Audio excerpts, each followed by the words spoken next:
আমি গতবারও স্বতন্ত্র প্রার্থী হিসাবে নির্বাচন করেছি এবং আমি সব সময় চেষ্টা করেছি সাধারণ মানুষের কাছে পৌঁছানোর।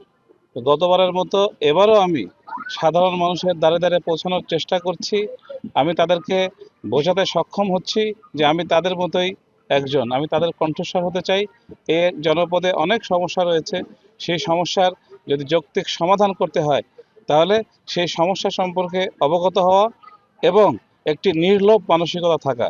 তো আমি বিশ্বাস করি এই অঞ্চলের মানুষ আমাকে বিশ্বাস করেন এবং আগামী 12ই ফেব্রুয়ারি জাহাজ প্রতীকের পক্ষে ফরিদপুর ১ আসনে নীরব ভোট বিপ্লব হবে, জাহাজ প্রতীক মার্কা বিজয়ী হবে, এটি আমার দৃঢ় বিশ্বাস। দেখুন, লেভেল প্লেইং ফিল্ড তো আমরা উপরে উপরে মোটামুটি ঠিকই দেখছি, কিন্তু আজই আমি খবর পেলাম আমাদের বেশ কিছু কর্মীকে ভয় দেখানো হচ্ছে একটি বিশেষ প্রার্থীর পক্ষ থেকে। মাত্র 30% টাকায় জমির মালিক হয়ে নতুন বাংলাদেশের গড়ে তোলার স্বপ্ন দেখা বাংলা বসতি।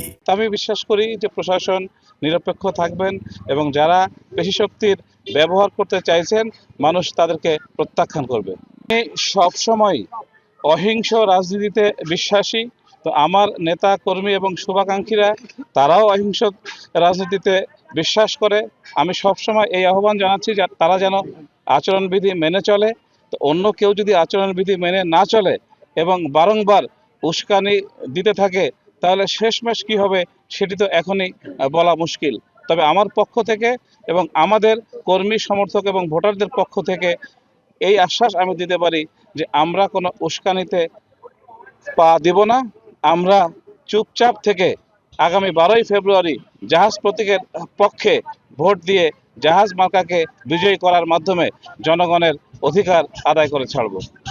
মানে এই নির্বাচনে সবসময় আমি যেটা বলে আসছি যে আমাদের এই অঞ্চলের মানুষের সম্মান এবং মর্যাদা এটি এখন প্রশ্নের মুখে। তো মানুষের সম্মান এবং মর্যাদা এটি নিশ্চিত করা, মানুষের মধ্যে যে মামলা বাণিজ্য ভীতি আছে, নিরাপত্তাজনিত যে শঙ্কা আছে সেই শঙ্কা কাটানো, এটি আমার মূল লক্ষ্য।